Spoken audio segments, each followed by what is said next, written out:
সূরা আল বাকারা আয়াত ৫১ থেকে ৬০, বাংলা অনুবাদ দিনের আলো। আর যখন আমি মূসার সাথে ওয়াদা করেছি ৪০ রাত্রির, অতঃপর তোমরা গবৎস বানিয়ে নিয়েছ মূসার অনুপস্থিতিতে।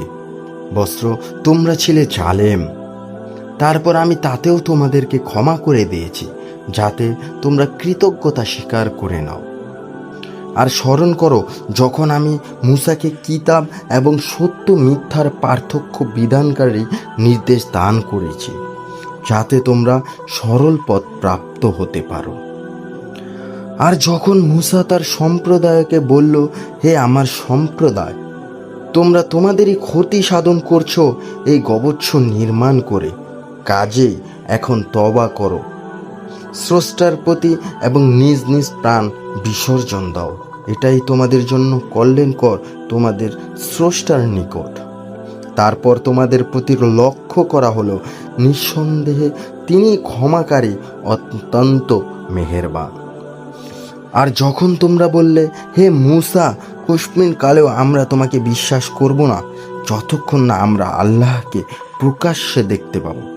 বস্ত্রত তোমাদেরকে পাকড়াও করলো বিদ্যুৎ, অথচ তোমরা তা প্রত্যক্ষ করেছিলে।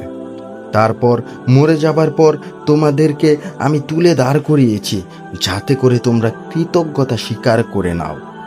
আর আমি তোমাদের উপর ছায়া দান করেছি মেঘামালার দ্বারা, এবং তোমাদের জন্য খাবার পাঠিয়েছি মান্নাহ ও সালোয়া, সেসব পবিত্র বস্ত্র তোমরা ভক্ষণ করো, যা আমি তোমাদেরকে দান করেছি।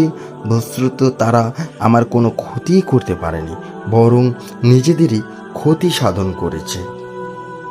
আর যখন আমি বললাম, তোমরা প্রবেশ করো এ নগরীতে এবং এতে সেখানে খুশি খেয়ে স্বাচ্ছন্দ্য বিচারণ করতে থাকো, এবং দরজার ভিতর দিয়ে প্রবেশ করার সময় সেজদা করে ঢুকো, আর বলতে থাকো, আমাদেরকে ক্ষমা করে দাও, তাহলে আমি তোমাদের অপরাধ ক্ষমা করব এবং সৎ কর্মশালীদেরকে অতিরিক্ত দানও করব।